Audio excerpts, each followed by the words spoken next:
बच्चों, इस कहानी का नाम पतंग और गुब्बारा है। इस कहानी को जिन्होंने लिखा है उनका नाम डॉक्टर मधु पंत है। यहाँ एक रंग बिरंगी पतंग इतराती, बल खाती, मुस्काती आसमान में ऊंची उड़ रही थी। इतनी ऊंचाई पर अपने आप को देखकर वह फूली नहीं समा रही थी। यहाँ पतंग कह रही है, वाह, मैं इतना ऊंचा उड़ सकती हूँ। यह सोचकर झूम उठी। उड़ते उड़ते जब उसने नीचे झांका तो उसे बड़ी जोर से हंसी आ गई, क्योंकि उसे नीचे खड़े सारे बच्चे छोटे छोटे दिखाई दे रहे थे।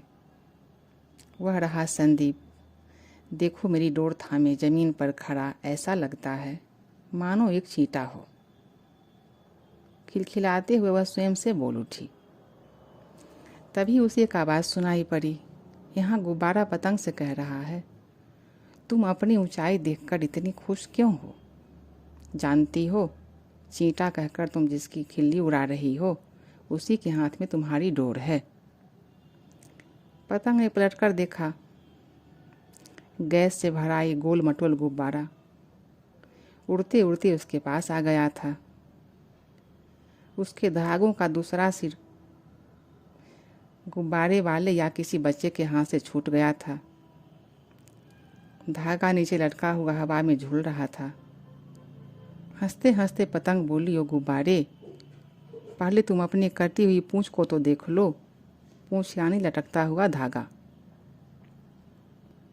हवा में ऐसे झूल रहा है जैसे बेपेंदे का लोटा। वह फिर हंसती है। अब गुब्बारा बोला, अरे पतंग रानी, जरा तुम ऊंचा उड़ ली तो अपना रंग दिखा रही हो, परंतु तुम्हारे ऊंचे उड़ने में तुम्हारा कोई कमाल नहीं है।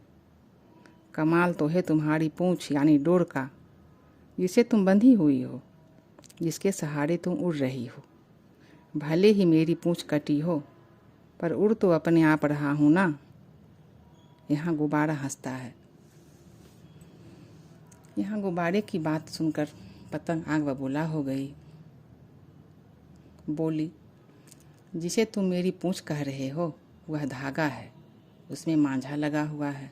पता है, मांझा बनाने के लिए कांच को महीन पीसकर गोंद की सहायता से धागे में लगाते हैं।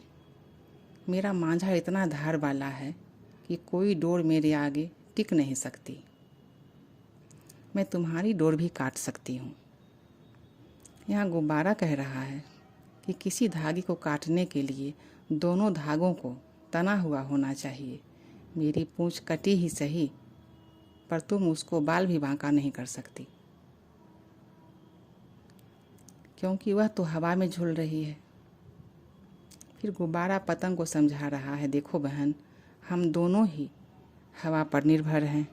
फर्क सिर्फ इतना है, मेरे भीतर भरी गैस चारों ओर हवा से हल्की है, इसलिए मैं हवा में वैसे ही तैर रहा हूँ जैसे पानी में से हल्की चीज़ पानी में तैरता है।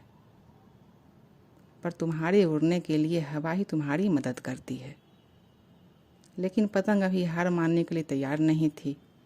बोली, मैं कैसे विश्वास करूं कि मुझे हवा उड़ाती है? मुझे तो वह डोर उड़ाती है जिसके सहारे मैं बंधी हूँ। उसका दूसरा सिरा तो संदीप के हाथ में है, जो झटके दे देकर मुझे उड़ा रहा है।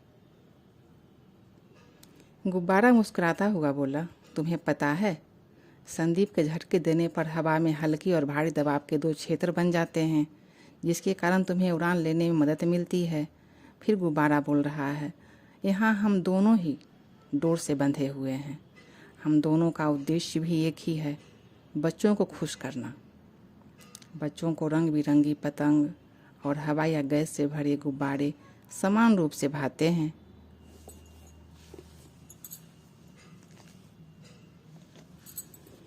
यहाँ पतंग बोली, हाँ गुब्बारे भाई, तुम बिल्कुल ठीक कह रहे हो। मुझे समझ आ गया कि मैं गलत थी।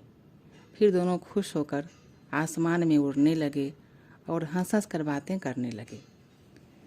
बच्चों, इस कहानी से हमें ये सीख मिलती है कि हमें कभी भी घमंड नहीं करना चाहिए और ना ही अपने गुणों का बखान करना चाहिए।